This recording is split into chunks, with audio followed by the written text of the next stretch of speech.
हमारी बेटी जिसको जला दिया गया, उसके पिताजी से बात किया हमने, उसके दादाजी से बात किए, उसकी बड़ी बहन से बात हुई, उसके छोटे भाई से बात हुई और उसकी दादी से बात हुई। पूरी घटना को देखते हुए मन इतनी पीड़ा से भर जा रहा है। निशिकांत दुबे जी का मैं धन्यवाद करता हूं। उन्होंने एक आह्वान किया इस बेटी के लिए।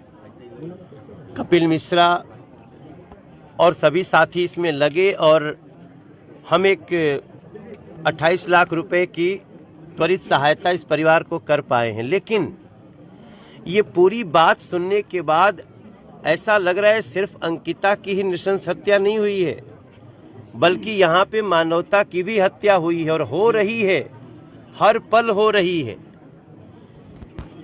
यहाँ के मुख्यमंत्री की इतनी उदासीनता इस घटना के प्रति, जितनी सवाल उठ रहे हैं, अगर आप खुद भी जाकर के मीडिया बात करें उनके पिताजी से, तो बच्ची कहाँ सोई थी, कहाँ से उसका खिड़की खोला गया, कैसे पेट्रोल फेंका गया, कैसे उसमें सलाई मारी गई, कैसे टाइमिंग का पता चला होगा वो यहीं सोई हुई है।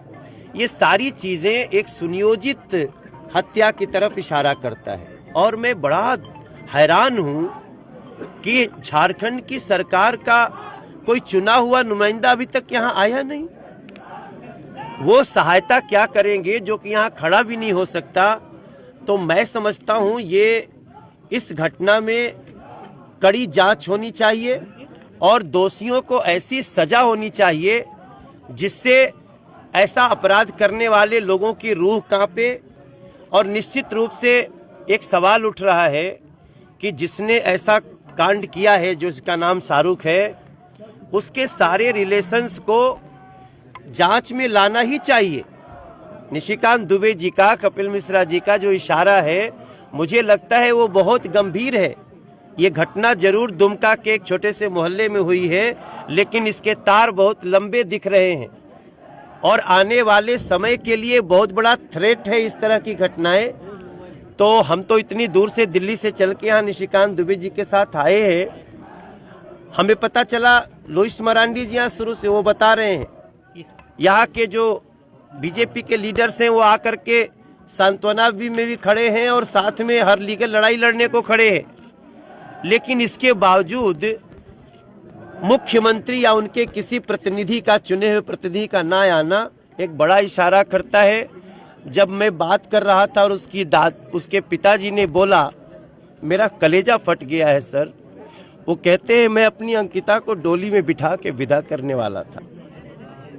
जिस बच्ची को डोली में बिठा कर विदा करना था, उसको अपनी आंखों के सामने जलता हुआ और मरता हुआ देखा। क्या इसकी गंभीरता को ये यहाँ की जो बेदर्द सरकार है समझ सकती है?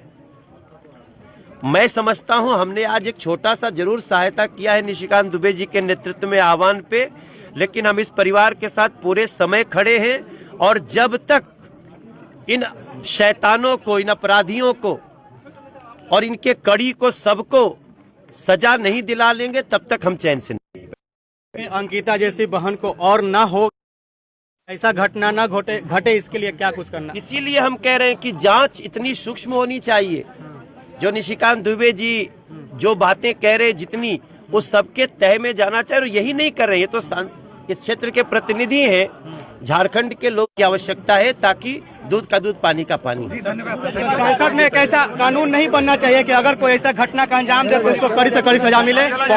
पॉक्सो लग गया है जी, और पॉक्सो लगना, आप समझ लीजिए कि उसको फांसी की सजा तक जाना है। ऐसा विधेयक भी पास होना चाहिए ताकि अगर कोई ऐसा करे तो उसको सजा मिले। बिल्कुल, उसी के लिए हम लोग लड़ रहे हैं। बिल्कुल सर, ऐसा कानून पास कीजिए सर, ताकि अगर कोई ऐसा करे तो उसको कड़ी से। पॉक्सो लग गया इसमें। बिल्कुल सर।